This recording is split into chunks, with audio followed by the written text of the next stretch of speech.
বিচার চলাকালীন আওয়ামী লীগের নিবন্ধন বাতিল করতে হবে এবং এই মাফিয়া গোষ্ঠীর রাজনীতিতে ফেরানোর যে কোনো প্রচেষ্টাকে এনসিপি প্রতিহত করার অঙ্গীকার ব্যক্ত করছে। সেনাবাহিনীর সঙ্গে যে আলোচনা হয়েছে তা রাজনীতিতে হস্তক্ষেপ আর রাজনীতিবিদদের হাতে থাকা উচিত বলে মন্তব্য করেছেন জাতীয় নাগরিক পার্টির দক্ষিণাঞ্চল সমন্বয়ক হাসনাত আব্দুল্লাহ। শুক্রবার রাতে রাজধানীর বাংলা মোটরে রূপায়ণ টাওয়ারে দলটির অস্থায়ী কার্যালয়ে এক জরুরি সংবাদ সম্মেলনে সাংবাদিকদের প্রশ্নের জবাবে তিনি এ মন্তব্য করেন। সংবাদ সম্মেলনে লিখিত বক্তব্য উপস্থাপন করেন এনসিপির আহ্বায়ক নাহিদ ইসলাম। এর আগে সূচনা বক্তব্য দেন দলটির সদস্য সচিব আক্তার হোসেন। সেনাপ্রধান আপনাদের সঙ্গে একটা ইনফরমাল মিটিং করেছেন, সেখানে কি আলোচনা হয়েছে? সাংবাদিকদের এমন প্রশ্নে এনসিপির দক্ষিণাঞ্চল সমন্বয়ক হাসনাত আব্দুল্লাহ বলেন, আমাদের সঙ্গে সেনাবাহিনীর ঊর্ধ্বতন কর্তৃপক্ষ কর্তৃক যে আলোচনা হয়েছে আমরা মনে করছি সেটি চলমান রাজনৈতিক বিষয়ে হস্তক্ষেপ করার শামিল। রাজনীতিবিদরাই নির্ধারণ করবেন।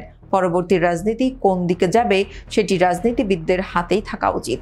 সে জায়গা থেকে গত বৃহস্পতিবার আমার স্ট্যান্ডটি নিতে হয়েছে। 5 আগস্টের পর ফরমাল ইনফরমাল বিভিন্ন জায়গায় সেনাবাহিনীর সঙ্গে আমাদের দেখা সাক্ষাৎ হয়েছে। 11 তারিখের মিটিংয়ের প্রেক্ষাপট ভিন্ন ছিল। সে জায়গায় অপর প্রান্তের ঊর্ধ্বতন কর্তৃপক্ষ উপস্থিত ছিলেন। আমি আমার স্ট্যাটাসে সেটি পিস ক্লোজ করেছি। ওখানে সবকিছু উপস্থাপন করা হয়েছে।